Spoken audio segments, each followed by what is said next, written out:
सड़क सुरक्षा फोर्स पंजाब जीवन रक्षा के लिए प्रतिबद्ध 24 घंटे। मात्र 1 साल में सड़क दुर्घटना में होने वाली मृत्यु में लगभग 50% की कमी। कुछ समय पहला मेरे भरा का एक्सीडेंट होया सी। सड़क सुरक्षा फोर्स ਨੂੰ ਕਾਲ ਕੀਤਾ 112 ਨੰਬਰ ਤੇ। ਵਿਦਿਨ 5 ਮਿੰਟਾਂ ਦੇ ਵਿੱਚ ਇਹਨਾਂ ਨੇ ਆ ਕੇ ਮੇਰੇ ਭਰਾ ਦੀ ਜਾਨ ਬਚਾਈ। ਜੇ ਉਹ ਨਾ ਮੈਨੂੰ ਉੱਥੋਂ ਚੱਕਦੇ ਤਾਂ ਹੋ ਸਕਦਾ ਸੀ ਮੇਰੀ ਮੌਤ ਹੋ ਜਾਂਦੀ। मुख्यमंत्री भगवंत सिंह मान की कोशिशों से अपना पंजाब बन रहा है रंगला पंजाब। नमस्कार, दिन भर की बड़ी खबरों में आपका स्वागत है। मैं हूं आपके साथ आराधना। आज इस बुलेटिन में बात होगी बिहार में बड़े खेल की तैयारी की, चीनी घुसपैठ पर घिरी मोदी सरकार की, देखेंगे आईआईटी मद्रास के छात्रों से राहुल गांधी की मुलाकात को, दिल्ली विधानसभा चुनाव को लेकर मचे सियासी बवाल को, जानेंगे महाराष्ट्र में अपनी ही योजना पर कैसे घिरी एनडीए सरकार, और बुलेटिन के आखिर में देखेंगे जाने माने कार्टूनिस्ट इरफान की किस खबर पर पड़ी तिरछी नजर। लेकिन दिन भर की तमाम बड़ी खबरों से पहले एक नजर आज की सुर्खियों पर। यूपी में बढ़ते भ्रष्टाचार पर बीजेपी विधायक नंद किशोर गुर्जर का बड़ा बयान। बोले, यूपी में मुख्यमंत्री की नहीं सुनते अधिकारी, हकीकत कर रहा हूं बयान। लालू यादव ने बुलाई आरजेडी राष्ट्रीय कार्यकारिणी की बैठक, 18 जनवरी को पटना में होगी आयोजित। कांग्रेस ने की प्रेस कॉन्फ्रेंस, पार्टी ने जय बापू जय भीम जय संविधान अभियान का पैम्फलेट किया जारी, 26 जनवरी को होगा यात्रा का समापन। सिडनी टेस्ट के दूसरे दिन गिरे 15 विकेट, भारत ने ऑस्ट्रेलिया के खिलाफ दूसरी पारी में 6 विकेट पर बनाए 141 रन, 145 रन की हुई बढ़त।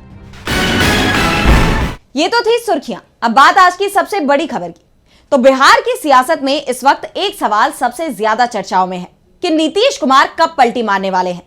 उनको लेकर कहा जा रहा है कि वो बीजेपी से नाराज है और बीजेपी भी नीतीश की नाराजगी को दूर करने के लिए तैयार नहीं दिख रही है, और इसलिए अब नीतीश कुमार ने ही बीजेपी का साथ छोड़ने की तैयारी कर ली है।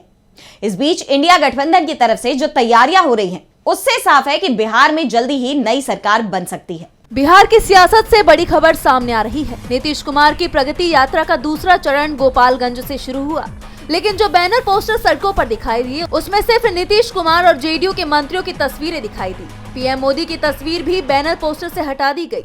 दोनों डिप्टी सीएम और बीजेपी के मंत्री भी गायब कर दिए गए, जिसके बाद ये माना जा रहा है कि अब जेडीयू की तरफ से भी इंडिया गठबंधन को संकेत दे दिए गए हैं कि उसने अपने दरवाजे खोल दिए हैं और अब बस खरमास खत्म होने का ही इंतजार बचा है, जो 14 जनवरी को खत्म होगा। इस बीच आरजेडी चीफ लालू यादव ने भी महागठबंधन की सरकार बनाने की तैयारी शुरू कर दी है। लालू यादव ने 18 जनवरी को पटना में आरजेडी की राष्ट्रीय कार्यकारिणी की बैठक बुला ली है। इस बैठक में नीतीश कुमार को लेकर कोई बड़ा फैसला हो सकता है। दूसरी तरफ राहुल गांधी भी 18 जनवरी को पटना पहुंच रहे हैं। वो संविधान सम्मान कार्यक्रम में हिस्सा लेंगे। इसके बाद लालू यादव के साथ भी उनकी मुलाकात होगी। दावा तो यहाँ तक किया जा रहा है कि राहुल गांधी के साथ नीतीश कुमार की भी मुलाकात हो सकती है, और इसी के चलते राहुल गांधी का कार्यक्रम तय किया गया है।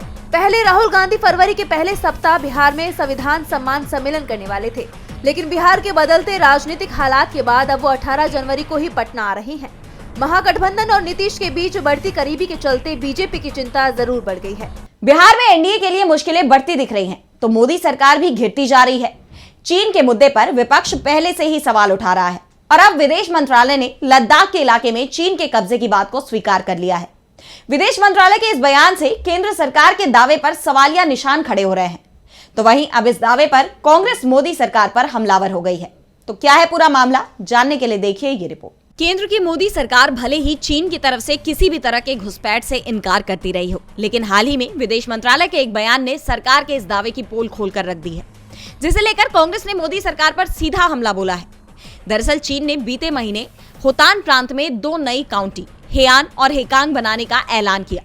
इन काउंटियों में मौजूद कुछ इलाके हिंदुस्तान के केंद्र शासित प्रदेश लद्दाख का हिस्सा हैं, और इसका खुलासा विदेश मंत्रालय के प्रवक्ता रणधीर जायसवाल ने खुद किया है। We have seen the announcement pertaining to the establishment of 2 new counties in Hotan Prefecture of China. Parts of jurisdiction of these so-called counties fall in India's Union Territory of Ladakh. We have never accepted the illegal Chinese occupation of Indian territory in this area. Creation of new counties will neither have a bearing on India's long-standing and consistent position regarding our sovereignty over the area, nor lend legitimacy to China's illegal and forcible occupation of the same. We have lodged a solemn protest with the Chinese side through diplomatic channels on this matter. इस video के सामने आने के बाद कांग्रेस ने मोदी सरकार की पोल खोलकर रख दी है।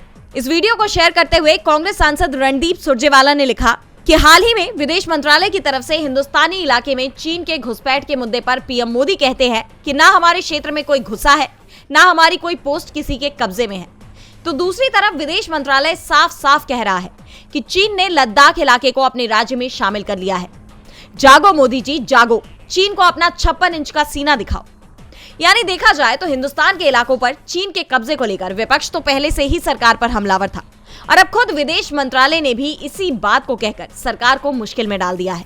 इस वाकये ने मोदी सरकार की विदेश नीतियों पर गंभीर सवाल खड़े कर दिए हैं। कांग्रेस ने सीधी चुनौती दे दी है कि अपना 56 इंच का सीना चीन को दिखाओ।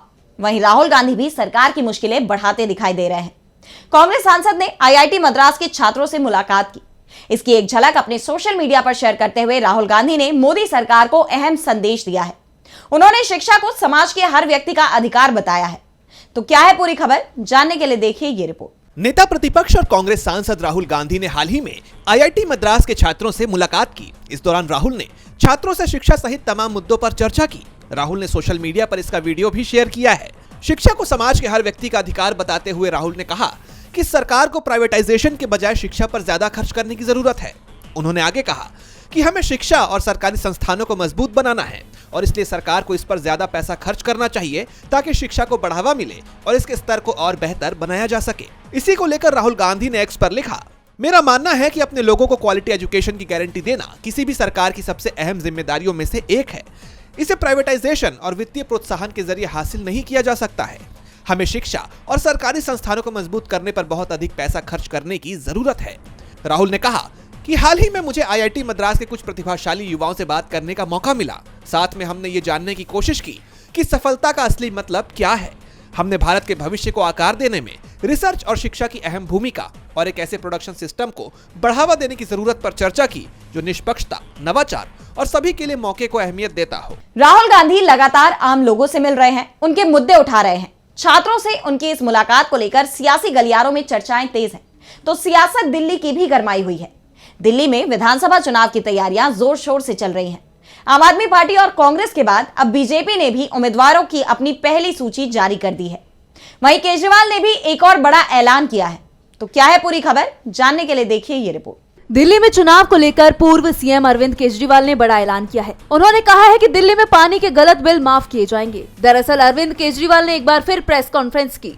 इस दौरान उन्होंने दिल्ली वालों से साफ कह दिया है कि अगर पानी का बिल ज्यादा आया है तो आपको जमा करने की जरूरत नहीं है। चुनाव के बाद चौथी बार आपकी सरकार बनी तो हम सभी बिलों को पूरी तरह से माफ कर देंगे। केजरीवाल के मुताबिक बीजेपी वालों ने कुछ गड़बड़ की है। बीजेपी की साजिशों की वजह से लोगों को हर महीने हजारों और लाखों रुपए का पानी का बिल आना शुरू हुआ है, जिसको लेकर केजरीवाल हमलावर हैं। तो कांग्रेस ने आम आदमी पार्टी पर हमला बोला है। पंजाब कांग्रेस ने कहा है कि जैसे आपने पंजाब की महिलाओं को झांसा दिया, उसी तरह अब आम आदमी पार्टी की सरकार दिल्ली की महिलाओं के साथ धोखा करने जा रही है। हम आज दिल्ली की जनता और महिलाओं से कहना चाहते हैं कि आपको झूठी बातों और झूठे वादों में नहीं आना है। पंजाब में आपकी सरकार बने हुए 3 साल होने को हैं, लेकिन आज पंजाब के लोग इन वादों का बेसब्री से इंतजार कर रहे हैं। तो इस बीच बीजेपी ने अपने उम्मीदवारों की पहली लिस्ट जारी कर दी है। लिस्ट में बीजेपी ने 29 उम्मीदवारों के नामों का ऐलान किया है।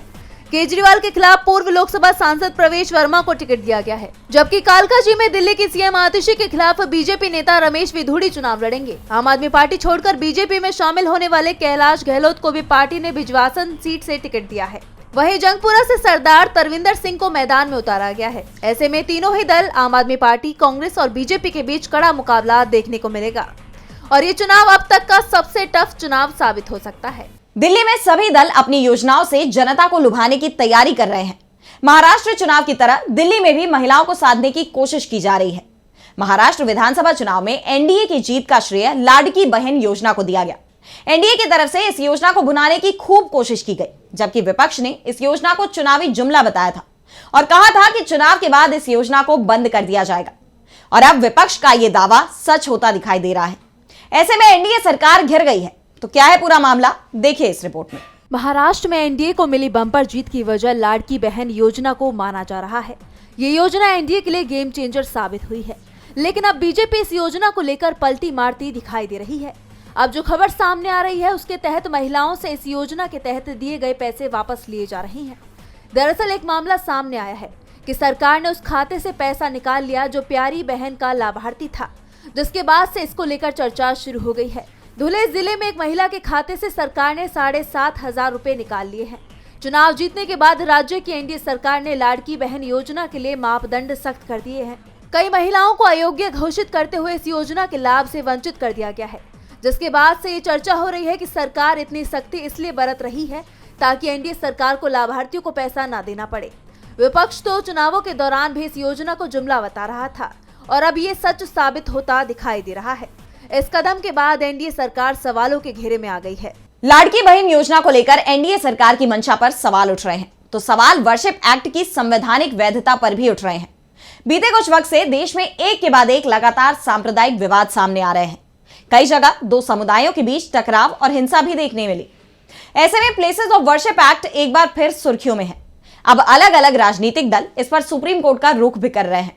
कांग्रेस ने भी कोर्ट से बड़ी मांग की है। तो क्या है पूरा मामला, देखिए इस रिपोर्ट में। देश में धार्मिक संस्थानों को लेकर बढ़ते विवाद के बीच प्लेसेस ऑफ वर्शिप एक्ट को लेकर सियासी गलियारों में भी हलचल देखी जा रही है।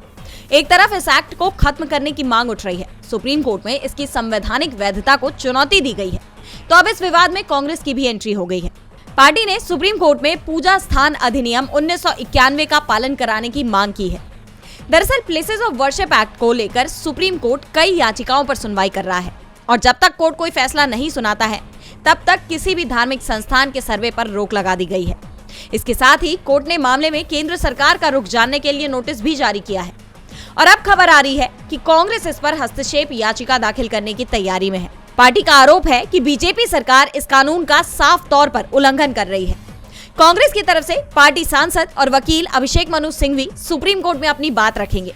कांग्रेस जल्दी ही एक आवेदन भी दायर करेगी। हालांकि मामले में पहले से ही सुप्रीम कोर्ट में सुनवाई चल रही है और इसलिए यह आवेदन प्रतीकात्मक होगा। हालांकि अभी ये तय नहीं है कि मामला पार्टी के नाम से दायर किया जाएगा या पार्टी के किसी नेता की तरफ से याचिका लगाई जाएगी, लेकिन ये कदम पार्टी के राजनीतिक रुख को उजागर करेगा। कांग्रेस का कहना है कि 1991 का कानून सभी धार्मिक स्थलों की यथास्थिति बनाए रखने के लिए बनाया गया था। इस कानून का उद्देश्य सांप्रदायिक सद्भाव बनाए रखना है, लेकिन बीजेपी इस कानून की अवहेलना करके देश में धार्मिक ध्रुवीकरण को बढ़ावा दे रही है। पार्टी का कहना है कि वो इस मामले में सुप्रीम कोर्ट में पूरी मजबूती से अपनी बात रखेगी और 1991 के कानून का सख्ती से पालन सुनिश्चित करवाएगी। बता दें कि प्लेसेस ऑफ वर्शिप एक्ट से जुड़ी याचिकाओं पर 17 फरवरी को सुनवाई होगी। अब सबकी नजरें सुप्रीम कोर्ट पर हैं कि कोर्ट इस पर क्या फैसला सुनाता है, कब ये धार्मिक स्थलों को लेकर विवादों का सिलसिला थमेगा। तो किसानों का आंदोलन भी थमने का नाम नहीं ले रहा। पंजाब हरियाणा के बीच खनौरी बॉर्डर पर किसानों के आंदोलन का नया केंद्र बन गया है। किसान नेता जगजीत सिंह डल्लेवाल अनिश्चितकालीन अनशन पर बैठे हुए हैं। उनकी सेहत बिगड़ती जा रही है, लेकिन किसान हार मानने को तैयार नहीं है और अब एक बार फिर उन्होंने महापंचायत बुलाई है।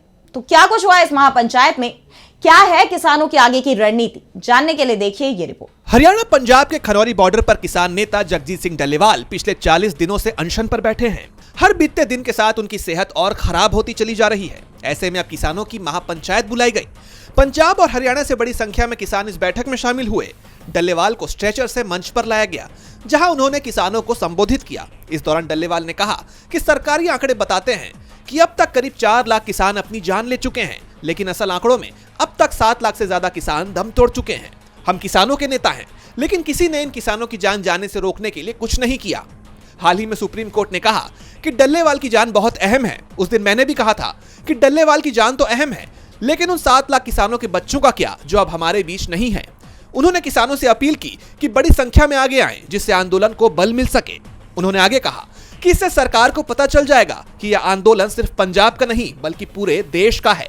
डल्लेवाल ने आगे कहा कि पुलिस ने मुझे उठाने की कई बार कोशिश की और जब लोगों को पता चला तो पंजाब और हरियाणा से सैकड़ों नौजवान हमारे पास पहुंचे और मोर्चा संभाला। आज जो लोग मोर्चे पर पहुंचे हैं, ये सिर्फ ऊपर वाले की कृपा है। सरकार जितना मर्जी जोर लगा ले, हम मोर्चा जीत कर रहेंगे।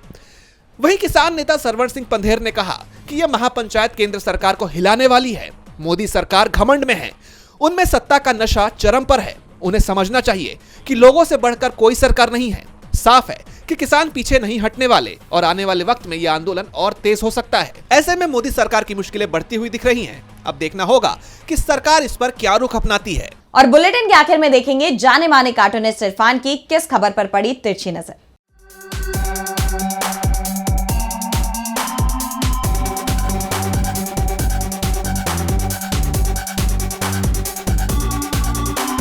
जहाँ न पहुंचे रवि वहां पहुंचे कवि। एक प्रख्यात कवि देश के, वो कविता के साथ विश्वासघात करके आजकल लगातार नफरती बयान दे रहे हैं और अपनी कविता को छोड़कर राजनीति के दरवाजे पर घुसने के लिए लगातार रेंग रहे हैं।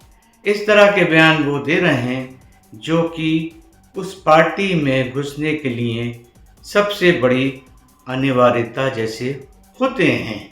अब देखना ये है कि क्या कवि महोदय के लिए तालियां उसी तरह से बजेंगी या अंडे, सड़े हुए अंडे और टमाटर उनके लिए कम पड़ जाएंगे।